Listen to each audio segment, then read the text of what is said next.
Nota del autor. Las notas que necesitamos. Gracias por coincidir. Bienvenidas, bienvenidos.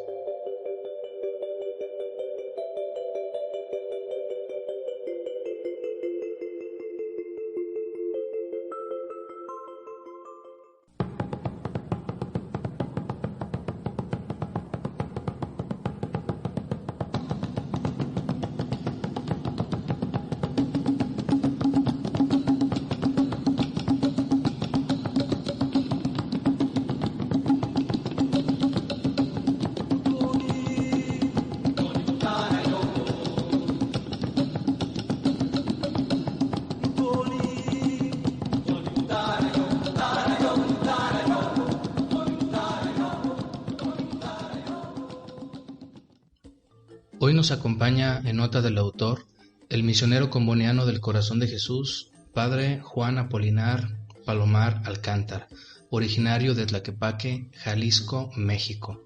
En el encuentro que tuvimos con él, vía videollamada, conoceremos parte de su experiencia como misionero comboniano en la República de Zambia. ¿Cómo lleva a cabo su misión evangelizadora? ¿Qué dificultades se le han presentado y cómo las ha resuelto? ¿Qué habilidades ha desarrollado? ¿Cómo es Zambia en su cultura, religión, economía, geografía?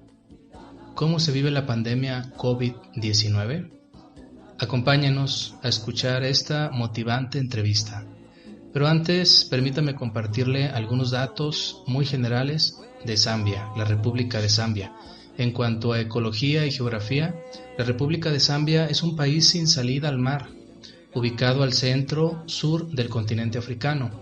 Limita con la República Democrática del Congo al norte, Tanzania al noreste, Malawi y Mozambique al este, Zimbabue y Botsuana al sur, Namibia al suroeste y con Angola al oeste. Zambia proclamó su independencia del Reino Unido el 24 de octubre de 1964. Por lo tanto, su idioma oficial es el inglés, además de otros 72 dialectos locales. En cuanto a ecología, todo el territorio está salpicado de humedades. Podemos decir que es un país con tierras muy fértiles. Economía. Zambia depende del cobre, ya que es un productor mundial. Constituye el 90% del valor de las exportaciones. Zambia importa petróleo. Agricultura poco desarrollada. El 85% del empleo total, formal e informal, dependen de la agricultura. El maíz es la base del cultivo y número 1 de la dieta zambiana. Turismo. El turismo internacional es una importante fuente de ingresos. Los turistas buscan espacios naturales como las cataratas o los safaris.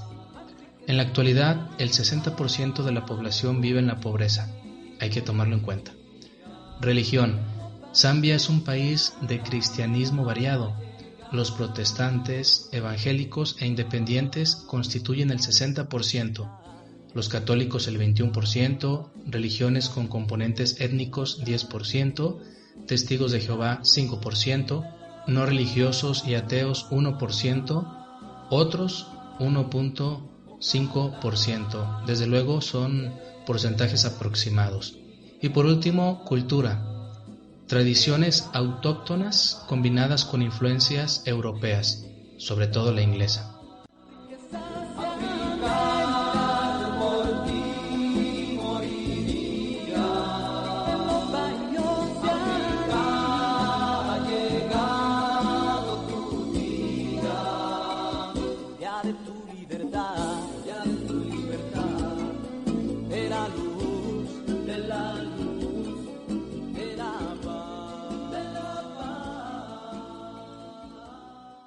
Hoy en Nota del Autor, como se dieron cuenta, tenemos un invitado especial, un invitado internacional. Se trata del padre Juan Apolinar Palomar Alcántar, que prefiere que le digamos Juan Palomar, ¿sí? El padre Juan Palomar es un viejo amigo mío. Tenemos conociéndonos ya bastantes años, nos encontramos en el bachillerato, desde ahí empezó nuestra amistad y ahora pues los destinos, los rumbos de la vida lo han puesto en el país de Zambia. Él es misionero comboniano del Corazón de Jesús. La Orden de los Misioneros Combonianos del Corazón de Jesús se fundó el 1 de junio en 1867 por su fundador Daniel Comboni. De ahí el nombre de Misioneros Combonianos. Es una congregación religiosa. Hay una diferencia hay muchas diferencias entre las congregaciones religiosas y los diocesanos, los sacerdotes que comúnmente vemos en las parroquias de nuestra región. Las congregaciones religiosas profesan votos de castidad, pobreza y obediencia. Bueno, vamos a entablar una conversación entre amigos para conocer qué hace Palomar, con todo gusto te digo así, padre Palomar, qué hace en Zambia. Pero primero quiero preguntarte, ¿cuántos años tienes de sacerdote? Ya, bueno, yo fui ordenado en el 2008, el 21 de junio del 2008, y prácticamente tengo 12 años, 12 años ya cumplidos. Voy para el 13º aniversario sacerdotal y bueno, fui, fui seminarista por casi 15 años, vamos a decirlo Sí, así. sí. Aunque en nuestra formación religiosa le llamamos diferentes etapas: postulantado, noviciado, escolasticado, y después de estudiar, digamos, la teología, eh, como todos los sacerdotes, hacemos o nos ordenan diáconos. Previamente hacemos los votos perpetuos porque somos religiosos, como tú lo mencionabas, de pobreza, castidad y obediencia. Y luego, después del diaconado, después de 6 meses, según la norma canónica, nos ordenan sacerdotes. Y yo fui Sí, ordenado sacerdote el 21 de junio del 2008 en Guadalajara, en mi parroquia, más bien en Tlaquepaque. Tlaquepaque. Tlaquepaque, orgullosamente jalisciense, Sí, ¿verdad, Palomar? sí, sí. Así es. Desde que fuiste nombrado sacerdote, ¿cuáles han sido tus misiones? Bueno, no prácticamente. Las veces que he estado, más bien, después de ordenado, fui destinado a Guadalajara. Ahí tenemos una casa donde tú también fuiste en cierta manera participante. Claro que sí. Mm, entonces, en Guadalajara estuve por prácticamente 2 años como promotor vocacional. Entonces, en ese tiempo, eh, después de mi ordenación, estuve trabajando en Guadalajara, Jalisco, por 2 años. Después de eso, me enviaron a Cuernavaca, Morelos, Ujú. y ahí estuve prácticamente alrededor de 3 años. Em, Cuando estaba en Cuernavaca, Morelos, mis superiores, bueno, empezamos a hacer un diálogo de la posibilidad de salir a misión por primera Ujú. vez, fuera de tu tierra, fuera de México, ya como sacerdote. Bueno, yo estudié en Roma y en Nápoles la teología, entonces ya había salido de México para pues, conocer otras culturas, otro ambiente, aunque sí a Europa, ¿no? Italia.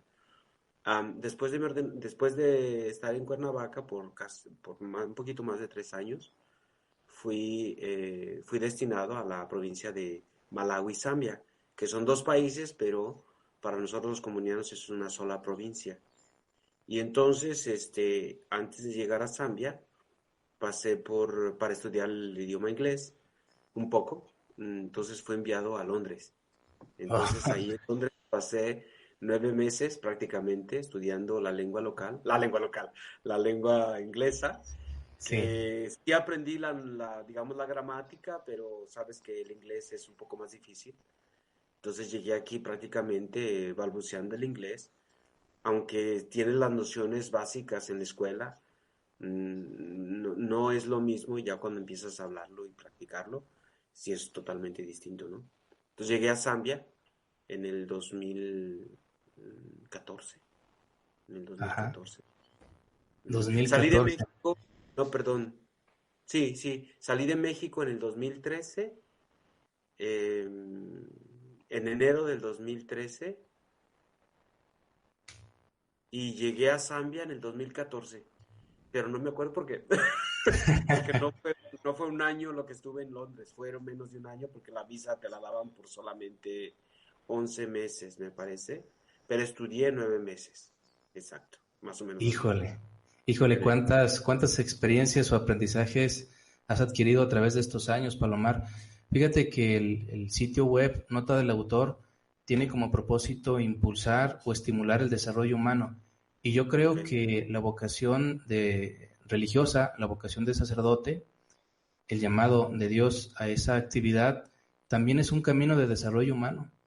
¿Quién iba a pensar que en la prepa, cuando pues todos teníamos diferentes sueños e ilusiones de la vida, quién iba a pensar que la vida te iba a poner en Zambia con un idioma desconocido hasta cierta forma? Yo recuerdo las clases que nos daban en la prepa de inglés y cómo le batallábamos para eso, ¿no? ¿Quién iba a bastante. creer? ¿Quién iba a creer este gran destino?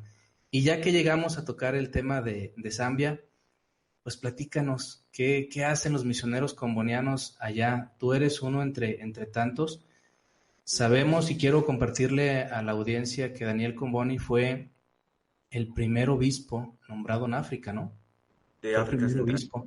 Y él De África. decía, él decía algunas de sus, bueno, más bien dicen algunas de sus frases, si tuviera 1000 vidas, 1000 vidas las destinaba a África. Fue un sacerdote que se entregó en cuerpo y alma a África, pero un tipo totalmente enamorado. Y ese carisma, pues te contagió y te llevó hasta Zambia.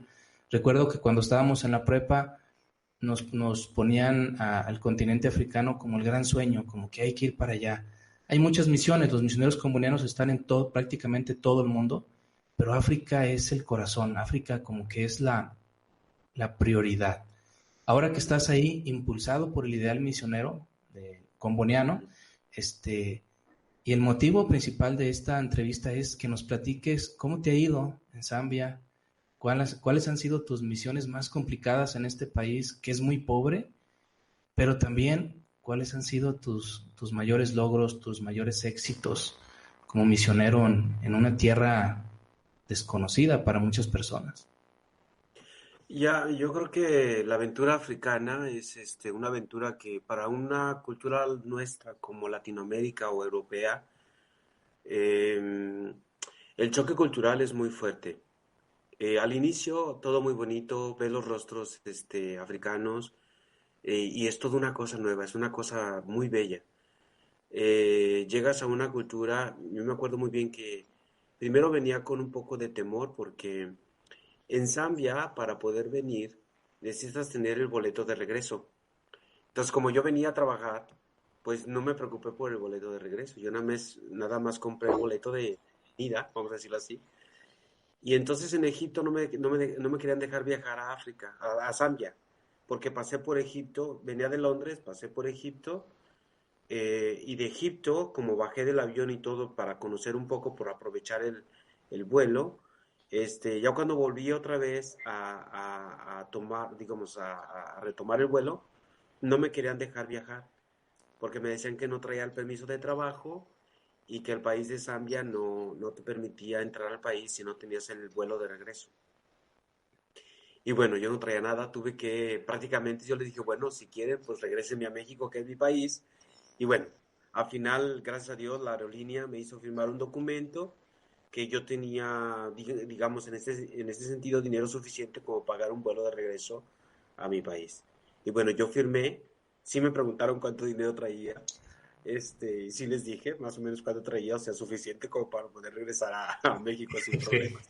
No digo Sí, la cantidad que te escandaliza, no, no es cierto. Sí traía suficiente como pagar un vuelo, precisamente porque pues uno nunca sabe, ¿no? Entonces siempre te dan una provisión para en caso de alguna necesidad durante el vuelo. Bueno, entonces venía en el avión, pues con miedo de que me dijeran no puedes entrar al país. Entonces yo ¿qué iba a hacer? No sabía bien el inglés, iba a llegar a un país totalmente desconocido, no sabía la cultura, no sabía nada exactamente. Entonces un hermano que es mexicano, él estaba trabajando aquí, el hermano Armando, y él fue el que fue por mí al aeropuerto. Pero en cuanto yo me subí al avión, ya que venía a Zambia, la gente muy amable. No te imaginas qué amable gente hay aquí en Zambia. Me bajé del avión un poco con temor, y en cuanto bajé del avión yo me traje el alzacuello por si las diules, para que Sí, me te entiendo. conocieras sacerdote. Entonces, fue muy interesante porque apenas bajo del avión y la gente empieza a hablarte muy amable, pásale por aquí, pásale por allá. Ya me formé la línea para hacer lo de la visa. No me preguntaron absolutamente nada, no me dijeron nada del vuelo de regreso, nada. Solamente pagué la visa que me costó $50 y ya, y en el camino que iba entrando pasamos, digamos, aduanas, o sí, digamos, aduanas, y unas personas se acercaron conmigo y me empezaron a preguntar que venía, que si era sacerdote. Le dije, sí, soy católico. Entonces empezaron a decirme, padre, bienvenido a África. Este es un país muy amigable, muy amable. De hecho, me ayudaron hasta con las maletas para salir. O sea, una cosa totalmente distinta a lo que yo venía con todo un temor. Bueno, ahí se me cayeron todos los, ¿cómo te diré? Todas las, todo Creencias. el conflicto emocional que traía. Y bueno, ningún problema para entrar a Zambia. Ya afuera me estaban esperando. Me subo al automóvil y nos fuimos a casa, una casa que tenemos en la capital de Lusaka, que es la capital de Zambia. Y bueno, todo nuevo. Yo sacaba fotografías por donde quiera. Una cosa interesantísima, ¿eh? Una cosa muy interesante. Entonces llegué para el tiempo de la Semana Santa. Y me acuerdo muy bien que prácticamente llegué como 2 días antes de Domingo de Ramos. Un color como no te imaginas. La gente vestida elegante, pero muy llamativa, el color de la piel, un bronceado sabroso, que tú dices, estoy realmente en África, ¿no? Estoy realmente en África. Y bueno, como yo llegué para la Semana Santa, los cantos son muy tenues, muy tranquilos, muy serenos, tipo cuaresma, ¿no? No, cuando llegó el domingo de resurrección, el sábado de gloria, una cosa tan bella, los cantos, la alegría, la danza, el coro bien afinadito, una cosa impresionante. La noche de la vigilia pascual, fueron un montón de gente bautizándose, gente adulta bautizándose. No se bautizaron en esa ocasión niños, era solamente gente adulta que se convierte en la fe católica. Y bueno, fue una cosa impresionante. Te digo, yo no paraba de tomar fotografías, me tomaba fotografías con los acólitos, me tomaba fotografías con los niños. Tengo muchas fotografías en internet, en mi página, en Facebook, de los primeros momentos que llegué a África. Una sonrisa de los niños, una sonrisa de la gente. O sea, se me cayeron todos los esquemas que yo traía del mundo africano, ¿no? Que la malaria, que las enfermedades, que el calor, que la cultura. Todo se cayó en ese momento. Obvio, era como el primer encuentro fue muy bonito. Ya después, bueno, fui destinado a la primera misión aquí en Zambia. Me tocó el Chama, que es uno de las misiones que tenemos, la más alejada de la que tenemos misión, la más alejada misión que tenemos aquí en los dos países. Está, digamos, vamos a ponerle en términos de distancias, no son largas, vamos a decir, de la primera gasolinera que encontramos a la misión, estamos a 4 horas de camino, pero solamente se recorren 120 kilómetros, porque es toda carretera, no está asfaltada. Entonces el trayecto es muy sinuoso, el trayecto es muy irregular. Cuando llueve te hace 5 o 6 horas. la última vez que fui a visitar, porque me cambiaron a otra comunidad, nada más ese trayecto de 120 kilómetros me costó 100, que será 6 horas de trayecto. Entonces ahí fui a esta comunidad, Chama, y ahí estuve por 4 años eh, trabajando. Prácticamente mi tiempo me la pasaba entre aprendiendo inglés y aprendiendo la lengua local. La lengua local ahí en esa zona se llama Chitumbuca. Entonces es una lengua, para leerla no es complicado, el problema es entenderla, ¿no? Sí, Aquí le llaman lenguas bantus. Bantu significa gente o ya, gente o ya, gente, porque sí, estas excepciones.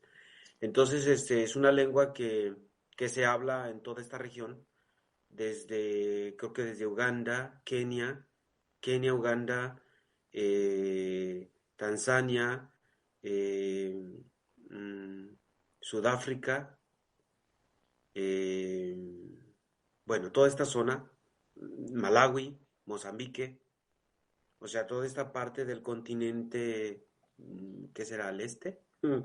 Aquí le llaman, ya, el este, ¿no? El este de África. Entonces, toda esta zona es Bantu, la lengua, digamos la base, como el latín, ¿no?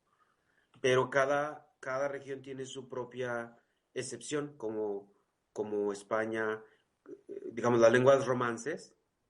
Entonces, las lenguas romances son español, italiano, romano eh, y portugués, etcétera, ¿no? Francés son lenguas romances, ¿no? Entonces, así están aquí en esta zona, le llaman Bantu, que es la raíz, pero tiene sus diferentes excepciones, ¿no? Entonces, la parte donde yo estuve se llama Tumbuca o tumbo. Chitumbuca. Ajá. Ujú. Y aparte de ese dialecto local, ¿hay otros más ahí en la zona? Sí, bueno, en Tumbuca se habla en lugar de Chama, donde yo estuve. En esa misma zona le llaman Chisenga, que es como un 80% de lengua tumbuca, 20% una revoltura de diferentes idiomas, ¿no? Aquí donde ahora estoy, que se llama Chipata, la zona de Chipata, aquí hablan Chiñanja, que significa mm, Ñanja es, ¿qué será? El agua, río, ya río, agua. Ujú. Entonces, no sé por qué le llaman así, pero así le llaman aquí. Y es muy parecido al chichehua es el malawi. No más que Ñanja tiene una combinación también de otras lenguas, una mezcla de otras lenguas, y sobre todo el inglés, ¿no? Que tiene varias expresiones en inglés modificadas al chiñanja. Igual en Tumbuca, modificadas al chiñaña. Por ejemplo, en inglés se dice iglesia, se dice church, entonces estos le cambian y le ponen chalichi. Entonces, chalichi, church, ¿no? Es muy parecido. Entonces, escuela, en inglés le llaman school, ¿no? Entonces aquí le dicen sukulu. Entonces tienen la misma raíz, parecida, aunque se escuche medio raro en español, pero lo toman del inglés y luego ya vamos a decir como nosotros decimos, castellanizarlo, ¿no? Entonces, hay muchas palabras que utilizan ellos que vienen del inglés y luego ya lo localizan a la lengua local, ¿no? Expresiones ya muy propias del inglés que lo utilizan como parte del idioma, ¿no? Como window o ventana, ¿no? No Sí, tienen la palabra local window, entonces lo utilizan window y se acabó, ¿no? la adoptan. Ya, por ejemplo, hay otra palabra que para mí, viene del portugués, zapato. Entonces le dicen zapato, o sea, no hay cambio. O sea, zapato es zapato. Entonces, cuando hablan ellos y dicen zapato, esa palabra la reconozco. En fin, y así está. Sí. Entonces, en el país se hablan 62 idiomas más o menos diferentes. Obvio, la lengua oficial es el inglés. La lengua Sí, oficial es el inglés. Y las lenguas locales, sí, algunas son más importantes que otras. El Bemba, que es una de las zonas del norte, que es muy importante, casi en la capital mucha gente habla Bemba, Ñanja, que es la otra lengua más común, y luego ya ahí se dividen en las demás. Pero estas dos son como las lenguas más, que todo el mundo le entiende. O sea, tú vas en todas las zonas de Zambia, aunque hablen otro idioma, entienden estas dos lenguas, ¿no? Ujú, Sí, más o menos. entonces llevas español, inglés, italiano. ¿Tuviste que aprender Italiano, italiano? sí, Italiano sí. y este dialecto. Ya van Y, 4 idiomas por ahí. bueno, serían cinco porque estuve estudiando Tumbuca en la zona de Chama y ahorita aquí hablo un poco de Chiñanja. Sí. Eh, aunque se parecen bastante. Se parecen bastante. De hecho, hay muchas palabras que son iguales. Por ejemplo, casa es igual. Se dice ñumba. Entonces, casa es igual en Tumbuca que en Ñanja. Eh, ¿Qué otra cosa que también es igual? Un cumba, un punga, un chunga, frijoles, puercos y arroz es igual. En todos los Wow. lados. Punga, chunga, punga, cumba, chunga. Frijoles, puercos y arroz.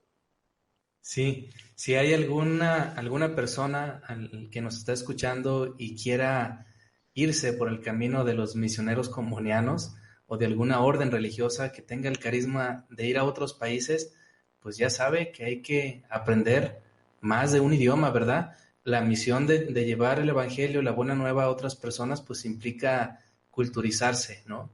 Y ahí en Ujú. ese proceso, pues está el aprendizaje de estos idiomas.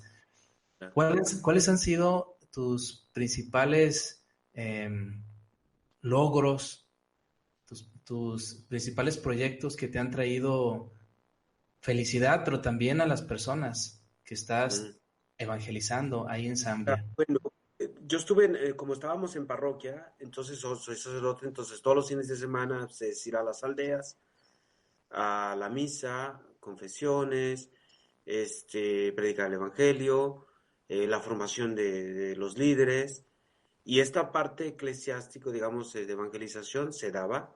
Yo normalmente iba los jueves, me iba a las aldeas los jueves, entonces allá me la pasaba, no hay luz, entonces me la pasaba el jueves, llegaba yo el jueves y luego me quedaba el viernes, sábado y domingo ya me regresaba a la sede de la misión.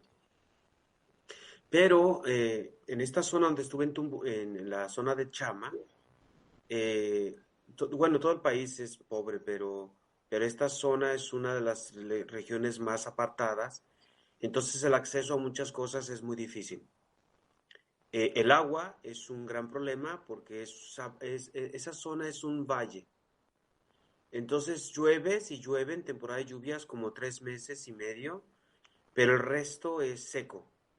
Entonces el cambio total del verde, verde, verde, de inundarse los lugares, los caminos, a prácticamente ser un desierto, ¿no?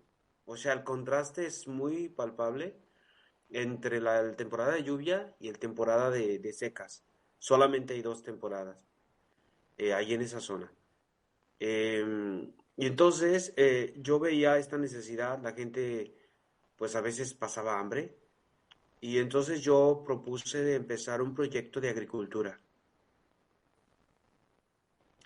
Entonces empezamos con un pequeño tractor, compré un tractor gracias a los donativos que también recibía o recibí cuando iba de vacaciones, sobre todo a México, o por eso te decía que traía dinero en el vuelo para pagar el ticket, por los donativos que me dieron, y con eso alcanzamos a compramos un tractor y compré todos los implementos.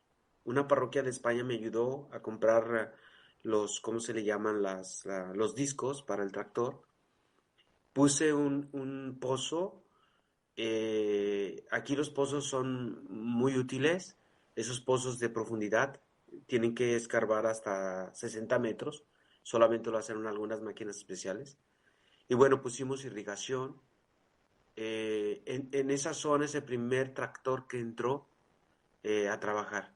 Todo es manual, Jaime, todo es manual, es con el asadón y toda la gente trabaja manualmente. Obvio que la producción pues es muy limitada, solamente a consumo familiar. y prácticamente pues tienen hambruna cuando hay secas, ¿no?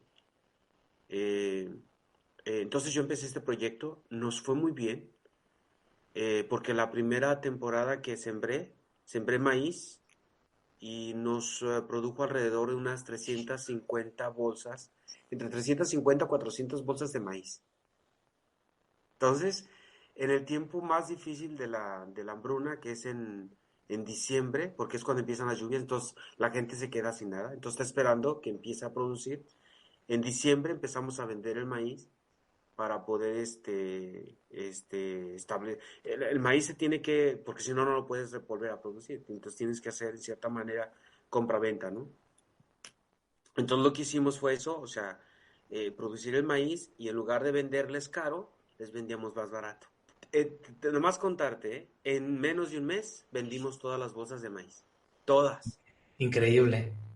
Entonces, y luego empecé a producir tomate o jitomate, cebollas, verduras, y empecé a plantar también frutas como la papaya, porque es un clima muy cálido. Entonces se produce rapidísimo, como no te imaginas. A la vuelta de 3 lluvias ya está todo verde. Entonces es impresionante la agricultura aquí, es la potencialidad, digo yo. Y yo pensé así, yo dije, bueno, vamos a darle con esto. Bueno, aparte de la agricultura, hicimos un proyecto de pollos de engorda y bueno, nos fue muy bien con los pollos de engorda también. Hicimos otro proyecto de hacer este aceite de girasol. El girasol es muy fácil de producir porque es muy económico, la semilla es muy económica, pero cuando haces aceite es costoso. Entonces yo le decía a la gente, pero si tienen tanto campo, ¿por qué no producen maíz, perdón, girasoles para producir aceite? Dicen, es que no hay máquinas que hagan el aceite. Y bueno, nos organizamos y compré unas máquinas para hacer el aceite de girasol.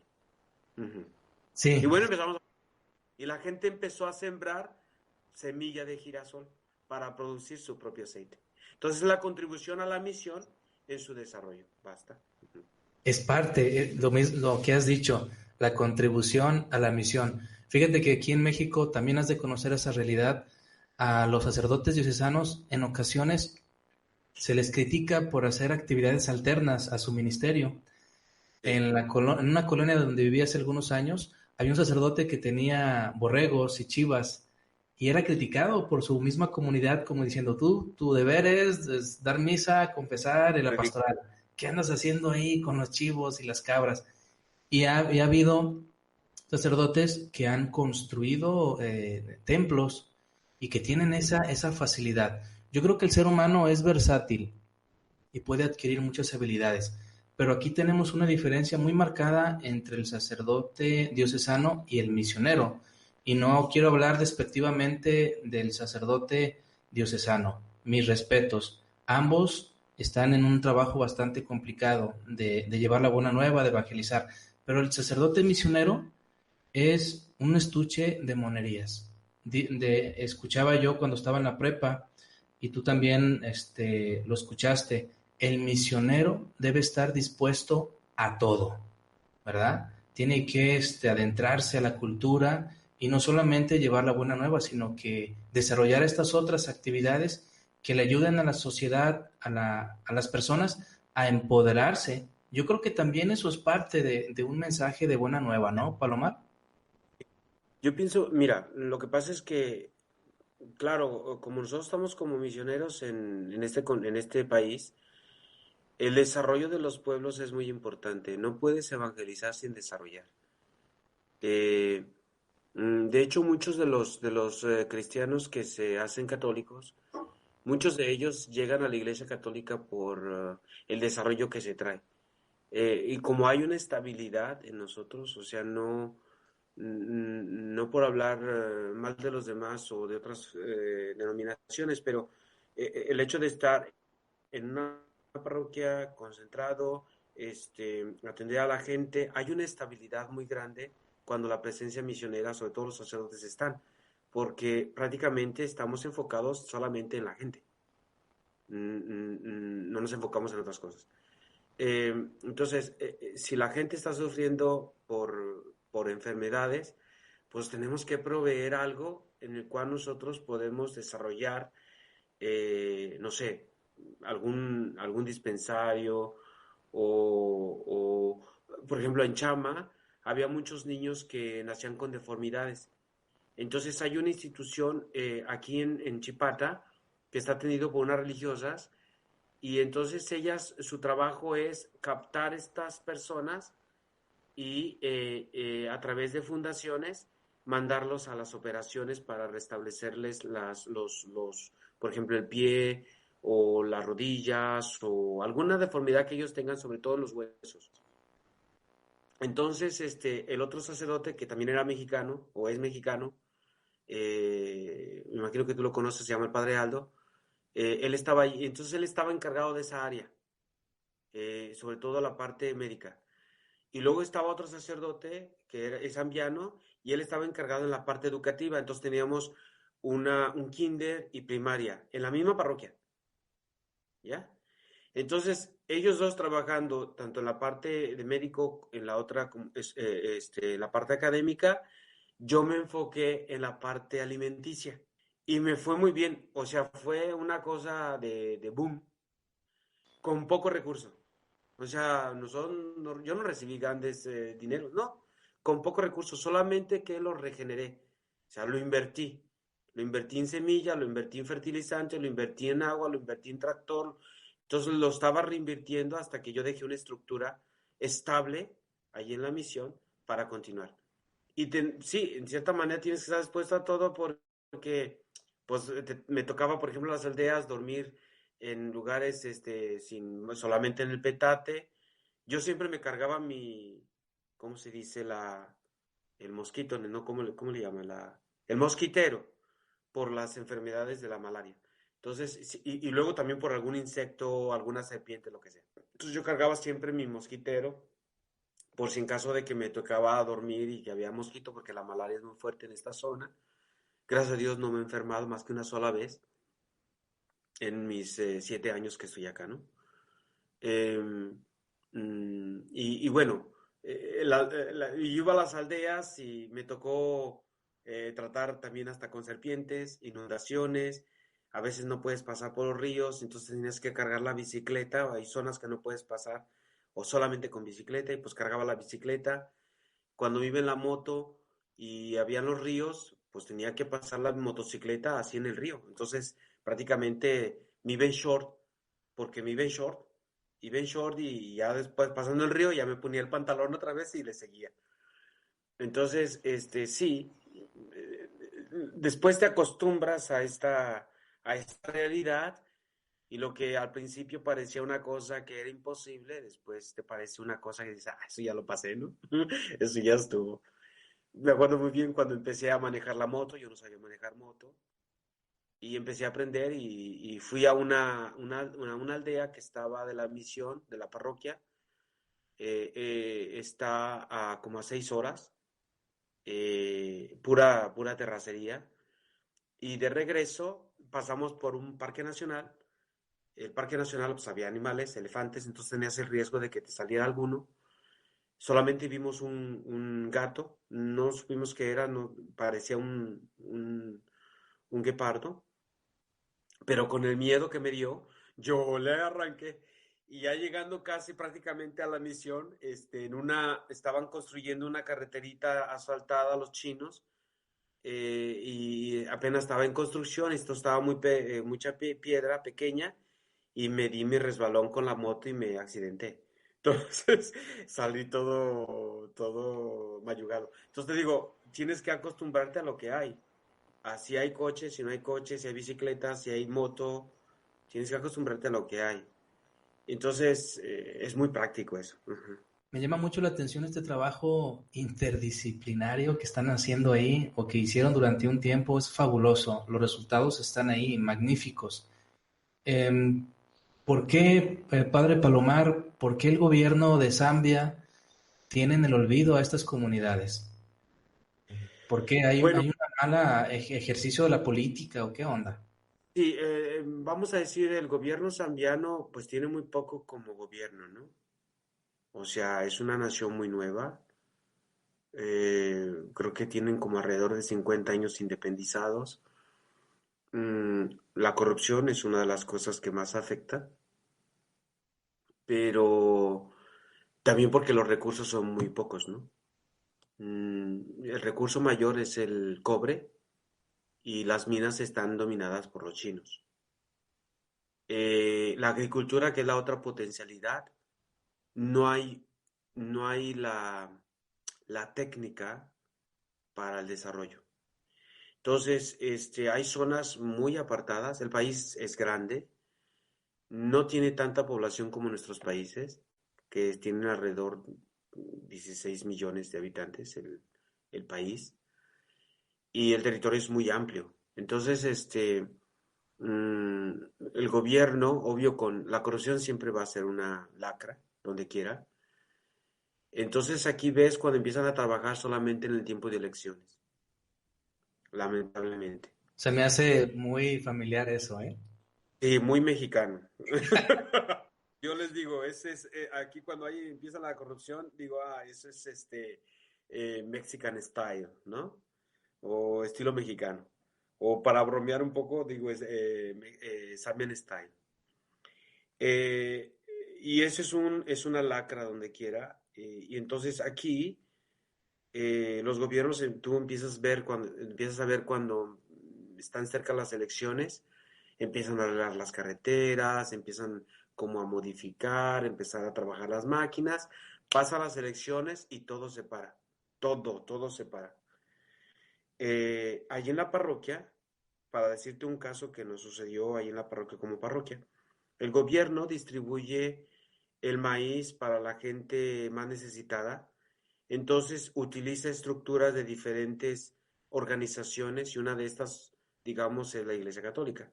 Entonces la parroquia contribuye para distribución del maíz, porque el maíz es la fuente principal de alimento. Entonces, ellos en coordinación con nosotros nos entregan a nosotros el maíz y nosotros lo distribuimos. Entonces, nosotros distribuimos como iglesia porque nosotros visitamos todas las aldeas prácticamente 2 o 3 veces al año.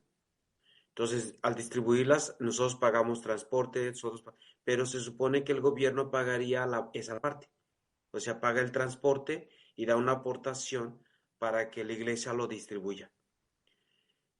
Porque se tiene que distribuir. O sea, entonces nosotros hacemos el trabajo de la distribución y ellos no cumplieron con la parte del pago que corresponde. Bueno, fuimos y reclamamos porque pues tenían 2 años que no pagaban. ¿Sabes cuál fue la respuesta? Que el dinero que estaba dirigido a ese apoyo para distribuir el alimento fue desviado a elecciones presidenciales y nos teníamos que aguantar. Oye, qué Entonces, curioso. la parroquia prácticamente en lo que puede sostener la comunidad colapsó. Al menos ahí tienen la franqueza de decirte en tu cara, ¿verdad? Lo desviamos para esto. Aquí en No, México, pues no se sabe, ¿verdad? Hasta que sí, hay un vivo que pero dice, a ver, este dinero se desvió, estaba etiquetado para algo y se fue para otra cosa. Al menos ahí son francos y se agradece, ¿no? de verdad, fue una lucha constante hasta el grado porque sí se vio afectado, no solamente la Iglesia Católica, también otras denominaciones cristianas que también ayudan así en la distribución de alimentos, también quedaron sin pago, ¿no? Y bueno, así, nomás para decirte un caso, ¿no? Mm, sí, esa es una de las grandes lacras que es la corrupción y tú lo ves donde quiera. Mm, la policía te para en las carreteras y te buscan un pretexto para sacarte dinero y luego si no pagas ahí, pues tienes que pagar mordida. Obvio, yo no estoy a favor de eso, yo nunca he pagado una mordida. Al contrario, le digo, bueno, si me vas a fraccionar, pues infraccioname y ya lo pago después. Me tocó en un caso que, según el policía, me dijo que porque el vidrio, el parabrisas estaba quebrado, tenía una raya, en un coche que tenemos viejito ahí. Entonces tenía una raya, el parabrisas, y me dijo que tenía que pagar una multa porque tenía el parabrisas quebrado. Dije, pero casi no se ve. Me dice, sí, pero el coche del policía parecía telaraña, todo quebrado ¿cómo se dice? Y entonces yo le dije, pero si su coche está peor que el mío, o sea, ¿por qué me está diciendo que tengo que pagar una cosa que ni siquiera se ve? O sea, era una cosa mínima. Y bueno, a final de cuentas no me hizo la multa, pero porque le dije, ¿no? Pero su coche está peor que el mío. Y bueno, ya. Sí, nos has dicho, padre Palomar, que parte de la evangelización es adentrarse en la comunidad y apoyarla. ¿Ha sido para ti fácil predicar la buena nueva? Es decir, los zambianos, ¿está bien dicho? ¿Zambianos? Sí, Los sí. zambianos son personas que aceptan el evangelio, son personas difíciles o son personas ateas. ¿Qué tanta dificultad o cómo te ha ido? ¿Cómo te ha ido en evangelizar a estas personas? ¿Te ha ido Ya, bien? sí. Ha sido difícil? Bueno, el concepto que aquí tienen de la fe cristiana es muy buena. De hecho, se considera el país un país cristiano, aunque la mayor parte de las dominaciones, en su porcentaje son pentecostales, ¿no? Y una combinación rara entre lo local y iglesias protestantes, etcétera, ¿no? Más bien pentecostales. La Iglesia Católica tiene una presencia como de un 20-25% en el país y es una de ellos le llaman aquí iglesias madres. Obvio, la iglesia madre porque todos los demás salieron de aquí. Pero aquí en Zambia, como fue evangelizado, más bien fue colonizado por Inglaterra, hay una tendencia siempre a esta cultura anglosajona, como en Estados Unidos, ¿no? Una multiplicidad de denominaciones cristianas. La mayor dificultad, podríamos decir así, es hay mucha raíz de la cultura mm, propia africana o propia de aquí de Zambia del politeísmo, de la poligamia. Es decir, esta es una de las cosas que más difícil les cuesta aquí en la cultura donde yo me desarrollo, porque hay mucha poligamia. Aunque ya no le llaman poligamia, ahora le llaman adulterio, ¿no? Entonces, mm, pero sí existe esta base, ¿no? Un hombre tiene varias mujeres y entonces, para ellos, como hay un concepto de familia extendida, en una familia, por ejemplo, em, el papá puede tener varias mujeres y todos se consideran hermanos. En una familia, o sea, el papá tiene varias mujeres, todos se consideran hermanos.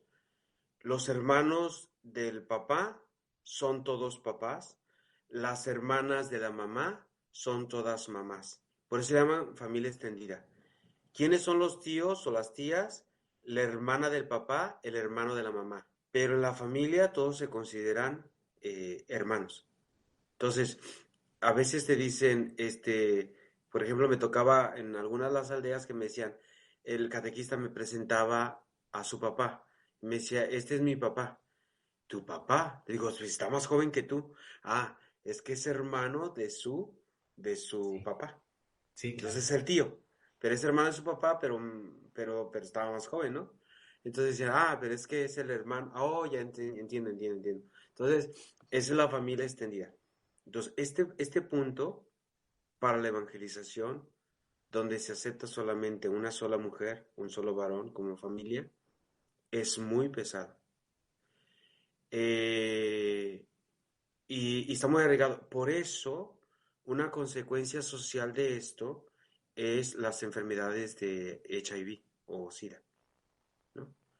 Porque existe este concepto de que se contaminan bastante porque hay mucha, vamos a decir, promiscuidad. Pero es por la cultura que está detrás de la poligamia. Entonces hay varios católicos que ellos optaron por una sola mujer, pero les cuesta mucho trabajo quitar este situación. Entonces la diócesis es muy estricta en esto, precisamente para evitar cualquier confusión y que no se contamine la fe católica, ¿no? Entonces, es muy estricta. La otra parte que cuesta mucho trabajo, podríamos decir, es la poca profundidad que el Evangelio penetra. Como hay tantas denominaciones cristianas, piensan que todo es así, muy light, ¿no?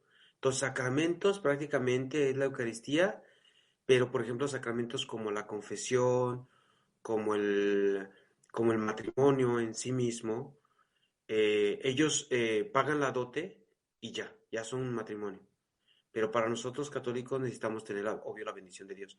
Entonces, es un proceso muy difícil de entablar esta situación. Pero el pueblo zambiano tiene mucha sensibilidad de las cosas de Dios. Entonces es muy fácil que hables de Dios, pero te lo aceptan, pero ya en la vida práctica hay mucha, ¿cómo se puede decir? Un, un, este, un vacío que no entra en profundidad la evangelización. Entonces es una lucha constante. Sobre todo en el valle, que es donde yo estaba, es una lucha constante entre diálogo entre los obispos, los sacerdotes, precisamente por esta poca profundidad que penetra el evangelio, no solamente católico, sino también en las otras denominaciones. Eh, digamos que este es un poquito más difícil. Pero ya cuando la gente empieza a asimilar los valores cristianos, la gente es muy profunda. Tú escuchas los cantos y son muy profundos los cantos. Danzan de una manera espectacular, porque aquí la danza es, digamos, que es la parte más importante de la liturgia, ¿ya? Entonces la danza, una misa dura 3 horas, los domingos, o sea, 3 horas. ¿Por qué? Porque todo es cantado, desde que entran, el ofertorio, el pedir perdón, el gloria, todo es cantado. Y el canto tiene que durar, ellos dicen, 12 estrofas es lo mejor. Imagínate, 12 estrofas, y entonces la repiten, pero ellos es su modus vivendi de celebrar a Dios, ¿no? Y es muy bonito porque al final de cuentas la profundidad de las palabras que utilizan sí penetran en el corazón de la gente. Y tú, aquí, por ejemplo, la gente escucha música y escucha música religiosa. O sea, tú escuchas en la radio y escuchas música religiosa. En México tú no ves eso. Es muy raro, solamente lo ves en las iglesias o lo ves en la parroquia, en el grupo juvenil, no sé. Pero que en tu casa, por ejemplo, pongas a todo volumen un canto religioso, dicen, este raro O es protestante protestante. o algo Los así, ¿no? Ajá, así Eh, es. aquí no, aquí es muy común que la gente cante los cantos religiosos también en sus casas, ¿no? Para decirte, ¿no? Lo más difícil, digo, para mí fue esta relación de estos dos elementos que son muy difícil pues de evangelizar. A nivel de fe es el proceso de la muerte. Eh, aquí las comunidades, hay un difunto y todo se para. O sea, no hay otra cosa más valiosa que atender a un funeral, vamos a decirlo así. Entonces, eso, para entrar en una evangelización, obvio que es una grande oportunidad para nuestra fe, como la resurrección, el pedir por los seres difuntos, el estar cerca del que sufre, de acompañar a aquel que está alrededor. Entonces, es una fuente de evangelización enorme, una potencialidad enorme, que me ha tocado, por ejemplo, atender velorios cristianos, católicos, y los funerales de otras denominaciones. Es totalmente distinto. Se reza, se pide por la persona, hay cantos, hay alabanzas, y tú lo notas cuando no es un católico, ¿no? Que es muy light, sí se reúnen, pero empiezan a platicar y es del café y, bueno, no un café, té o no sé lo que sea, pero se queda un acto social, ¿no? Sin embargo, un velorio católico tiene este tinte más de rezar, porque rezamos el rosario, se reza el rosario, se reza por la persona, hay cantos, y tiene esta parte que se está profundizando. Pero sí, en la parte dice, bueno, cuando yo llegué aquí nos decían que para entender la cultura africana, tienes que primero entrar por este aspecto de los velorios, de los difuntos, de los ancestros, que es muy fuerte para la cultura africana. Ujú. Sí, parece ser bueno, como tú lo dijiste, no parece ser, es un vehículo para evangelizar, es una gran oportunidad. En cambio, aquí en México, pues hay otros rituales, o más bien, se lleva a cabo el ritual de diferente forma. En nuestra sociedad mexicana, la mesa está puesta, ¿verdad? Cuando se trata de evangelizar, casi todo ya está armado, las Ujú. campanas, el catecismo, ya hay un entramado, ya hay un sistema educativo, digamos, para evangelizar bien instalado. Pero en Zambia, en esos países de repente olvidados, el misionero tiene que estructurar, tiene que diseñar una estrategia precisa para poder llevar la buena nueva a las personas. Y yo escucho un trabajo de tu parte y de los misioneros combonianos, casi todos trabajan más o menos de la misma manera, difícil.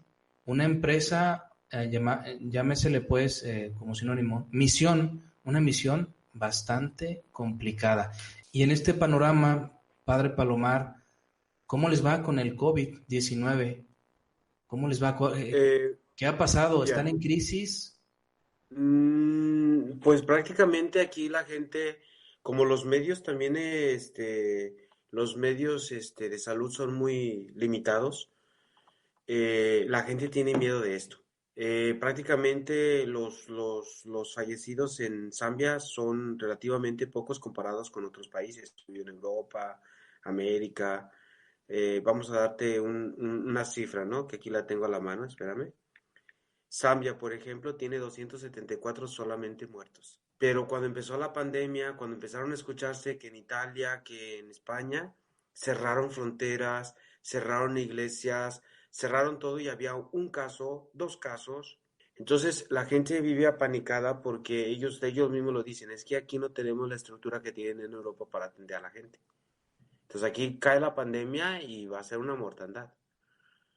Lo que no se da cuenta o lo que hemos visto últimamente, primero el dólar se fue a las nubes. La gente va a sufrir de hambruna. Y entonces a final de cuentas pues va a salir más cara la medicina que la enfermedad. En Malawi, que es el otro país, también están por las mismas. Vamos a ponerlo. Malawi tiene alrededor de 164 muertos solamente. Y igual, o sea, han cerrado fronteras, nadie puede pasar. Pero digo, yo pienso que el pánico ha hecho que estos dos países donde yo me desarrollo o donde yo estoy prácticamente más empapado, se ha tomado con mayor miedo que lo que realmente es, ¿no? Mm, la mayor parte que ha fallecido de estos casos se han dado en la capital, en Lusaka. Las aldeas, tú ves la gente ni se usa nada ni nada por el estilo. Pero más bien son el gobierno el que ha impulsado más esta pánico, ¿no? Entre la gente. Obvio no puedes, de hecho acaban de poner hasta te van a multar si te encuentran en la calle sin utilizar el cubrebocas. Cuando realmente no hay tantos casos y la gente no está enferma. Pero bueno, eh, la afectación no se verá ahorita, se verá yo creo que no sé, en un año con hambruna. Nada más para decirte, por 164 casos que ha habido, que serán 6 meses desde que llevamos la pandemia en estas zonas, alrededor creo que según las estadísticas mueren 300 personas diarias por SIDA o por hambruna. No sé si tú tienes más acceso a los medios de internet, pero si buscas, por ejemplo, hambruna, ¿cuánta gente muere al día en Zambia? Son alrededor de 350 personas diarias entre Diario. hambruna. Diario. Diario. Estamos Y por hablando diario. SIDA también, increíbles Por datos. SIDA y por malaria. Malaria, perdón. La malaria, SIDA y hambruna. Son las tres grandes, digamos, la mortandad las causas de muerte que se viven aquí en Zambia. Entonces, para mí, yo siento que ha habido una exageración. Mm, En otros países no lo sé. Yo lo digo de aquí, no lo sé en México. Escucho que hay muchos casos. En Europa escucho que hay muchos casos. Pero aquí en Zambia, por 184 personas van a morir miles por la hambruna. Entonces, Sí, creo que yo digo que sí tenemos que cuidarnos. Yo pienso que tenemos que cuidarnos, tenemos que protegernos, tenemos que tomar precauciones, pero no se pueden cerrar fronteras, no se pueden cerrar alimentos, no se puede cerrar agricultura, no se puede cerrar comercios, porque a final de cuentas la situación económica y la hambruna va a estar ahí al pie. No sé cómo está en México, pero no se ve un panorama muy agradable o muy positivo. A lo mejor los mundos europeos que tienen un poco más de ingresos o económicamente están más estables, pues a lo mejor a ellos no les pega tanto, pero los países pobres como aquí nos va a pegar muy duro, nos va a pegar muy duro. Y apenas estamos empezando. sí, y esas enfermedades que tú has mencionado, el SIDA, la malaria, pues son enfermedades que casi nadie las investiga en el mundo. Nadie, no hay un laboratorio, quizás, bueno, me estoy aventurando como que si yo supiera, pero no hay un laboratorio que esté estudiando a profundidad la cura de estos males. En cambio, aparece el COVID-19 y en menos de un año ya se está pronosticando que va a salir la vacuna. Y también se ha asociado al COVID como un virus de la gente que viaja. Y Sí, pensando en Zambia, híjole, pues ¿quién va a viajar a Zambia por cuestiones turísticas? Si bien hay una parte importante de turismo, de recuperación económica en el turismo, pero es un país pobre, es un país pobre. Ahora con esto que ha ocurrido desde diciembre que se destapó, pues si había gente que visitaba Zambia o algunas regiones del pobre de África, pues ahora menos. Y yo creo de que hecho, a favor está eso, ¿no? En ustedes, a favor de que la gente mejor esté en otros lados y que no lleve la enfermedad al pobre de África. ujú. De hecho, cuando empezaron a cerrar fronteras en todos lados, por ejemplo, todos los lugares turísticos, Zambia tiene varios parques nacionales. Tenemos las Cataratas Victoria, ¿no? Que son una de las más grandes del mundo. Y toda esa gente que estaba viviendo del turismo internacional, prácticamente a ceros. Me tocó aquí tenemos un parque muy cerca de donde yo vivo, que está como a 2 horas, un parque nacional, y siempre que iba yo veía muchos turistas, mucha gente, bien, entrabas y había gente. Última vez que fuimos, estaba prácticamente solo. Claro, disfrutas más los animales porque no corren, pero ciertamente toda esta gente que vivía de esto prácticamente está muerto. Malawi, tienen como, desde que empezó la pandemia, tienen como unos tres meses que no abren fronteras a nadie. Zambia no, Zambia empezó a abrir fronteras el 1 de agosto. Entonces abrió fronteras y más o menos la economía se está estableciendo, pero en Malawi no. Entonces, es terrible la situación. Yo pido a Dios que pronto sí, que se encuentre el remedio y que los gobiernos no lo tomen como una forma de controlar a la gente, ¿no? Porque es una forma. Aquí, imagínate, les dicen que les van a multar con 10,000 cuachas. 10,000 cuachas son alrededor de $500. En un país donde el promedio de salario son $2 al día o menos. $1 al día, $1.50 es el salario mínimo aquí, a los que trabajan. Entonces, es una exageración, es una exageración. Pero Qué bueno, increíble, qué estamos increíble. y... eh, pero la gente también hace su vida y yo no veo tan apanicada la gente, la populacha de equipo alrededor de los niños. Los niños tú los ves jugando, corriendo para todos lados, no hay nada. Y tú ves a los niños, yo creo que tienen más anticuerpos que todos nosotros porque sucios o con tierra y pues comen así, entonces ya tienen todos los anticuerpos necesarios para poder sobrevivir al coronavirus. Ya. Pero aquí la gente muere de malaria, los niños mueren de malaria, la gente adulta muere de SIDA. Ese es el gran problema de este país. Uh-huh. Sí. Bueno, Padre Palomar, te agradezco mucho el que estés en el podcast de Nota del Autor. Hay muchas experiencias que nos puedes compartir. Yo deseo que no sea la última vez que nos volvamos a encontrar en este medio. Lo seguiremos haciendo a través del WhatsApp, pero nos gustaría que en otro podcast nos hablaras de la espiritualidad. Yo creo que como la experimenta, como la difunde un misionero comboniano del corazón de Jesús y la practica en el campo, en este caso en Zambia, en África, es muy diferente a cómo la viven otras personas en otras regiones del mundo. El estado espiritual de las personas, yo pienso, no he viajado yo a ese país, pero yo creo que el estado espiritual cambia. Las experiencias que tú has vivido allá, en cierta manera, pues también impactan en tu forma de hacer de practicar la espiritualidad. Entonces nos gustaría que en un siguiente programa nos puedas platicar acerca de la espiritualidad. ¿Qué te parece? Claro. La invitación ya está hecha. Con gusto, y también la invitación para que vengas. Claro. ¿Cuánto cuesta ir a ese punto del mundo, a Zambia? ¿Cuánto cuesta desde México? Estamos un poquito lejos porque si te fijas en el mapa estamos al sur del continente africano, ¿no?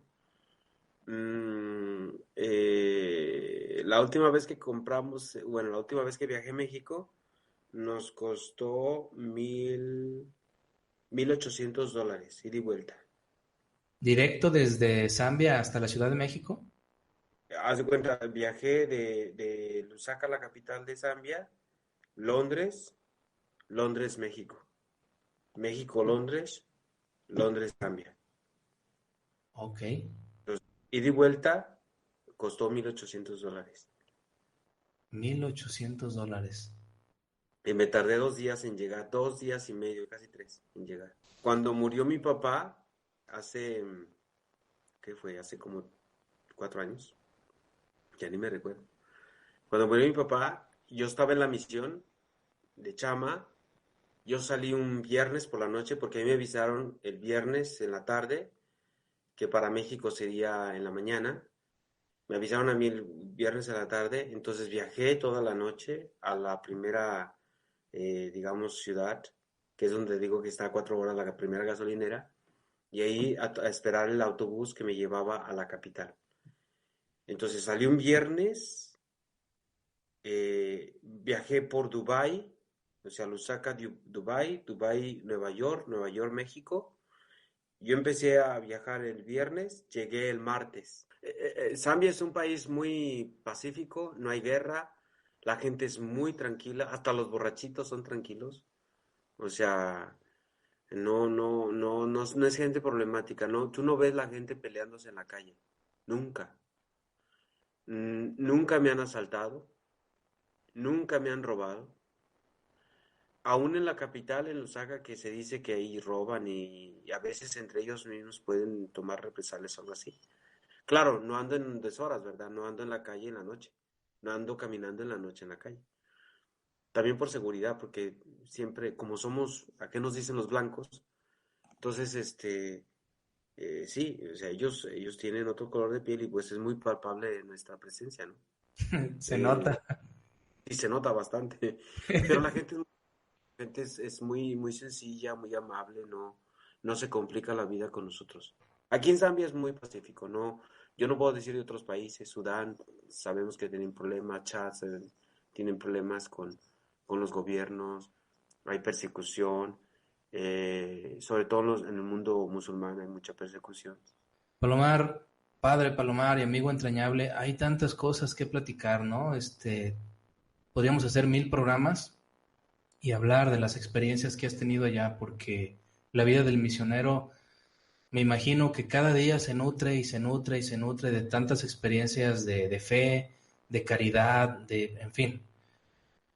La invitación sigue ahí, que haya otro momento en el que nos puedas hablar de la espiritualidad y seguramente se van a relacionar más experiencias que has vivido en la misión y estoy seguro que a la gente que nos escucha le van a caer de maravilla y algo las va o los va a hacer reflexionar en torno a su persona, a su desarrollo humano como personas.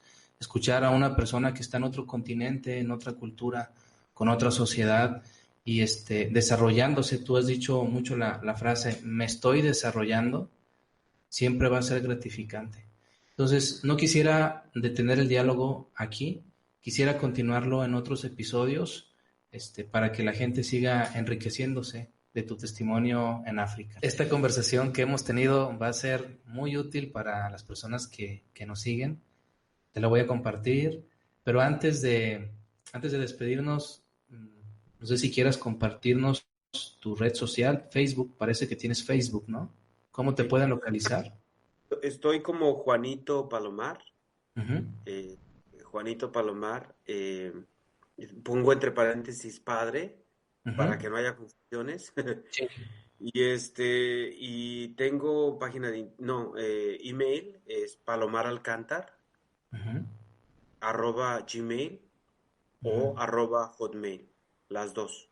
Muy bien. Palomar Alcántar es mis apellidos, Ujú. @gmail o @hotmail. Ok. Mi celular en caso de WhatsApp es perdón, el símbolo de más y luego 260, que es la clave del país, y el teléfono sería 9720290087. Muy bien, Ujú. muy bien. Pues nos veríamos en la siguiente cápsula para comentar, para hablar acerca de la espiritualidad. ¿Cómo vive la espiritualidad un misionero comboniano del corazón de Jesús? Muchas gracias. ¿Un último mensaje que quieras compartir? Pues como tú dices, el desarrollo humano en la parte psicológica es muy importante y el desarrollo humano se basa en conocimiento de lo externo y lo interno. Entonces, Sí, entre más conoces lo interno, lo externo te ayuda a crecer.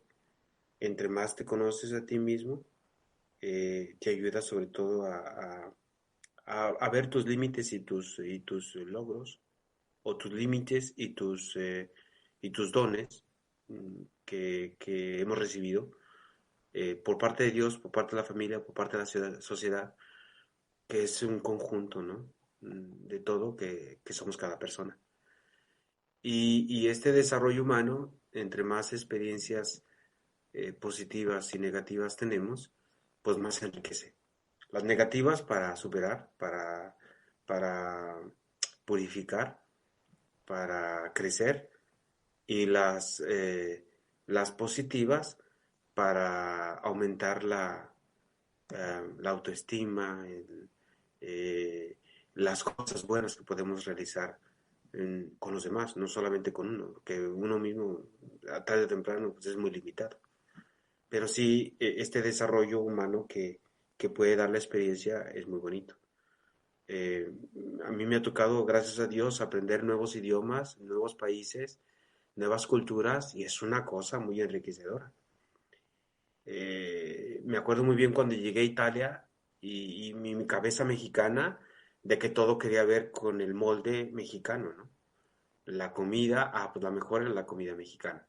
El chile, pues es la mejor, es el chile mexicano. La bandera, la mejor es la mexicana, etcétera. O sea, una mentalidad muy, muy patriótica, vamos a decirlo así. Cuando empiezas a ver otras culturas, otros idiomas, te das cuenta de que no es así el mundo, que el mundo es mayor y que nadie, pues es el ombligo del mundo, nadie. O sea, vivimos en una sociedad cosmopolita y en un mundo que tiene muchas, muchas riquezas y que no sí, es uno solamente el rico. sino que todos nos enriquecemos, ¿no? Entonces, para mí eso ha sido un valor enorme y un aprendizaje enorme. Y obvio que creces humanamente, creces también en paciencia, en comprensión, en ver tus propios límites, que no eres el Superman, sino que simplemente eres un hombre que da lo que puede dar y te enriqueces con lo que puedes enriquecerte. Entonces, eso ha sido para mí una forma de crecer humanamente, pero también espiritualmente. Entonces, yo los invito a todos. Los invito a todos a echarse una vuelta por acá. Basta que me digan vengo y yo los espero en el aeropuerto. Aquí hay mucho trabajo, sobre todo un trabajo manual. Aquí se necesitan profesionales, como voluntarios, porque no se puede entrar como un trabajador profesional porque el gobierno controla mucho esto. Pero sí pueden venir como voluntarios a ofrecer lo que traen de profesión, ¿no?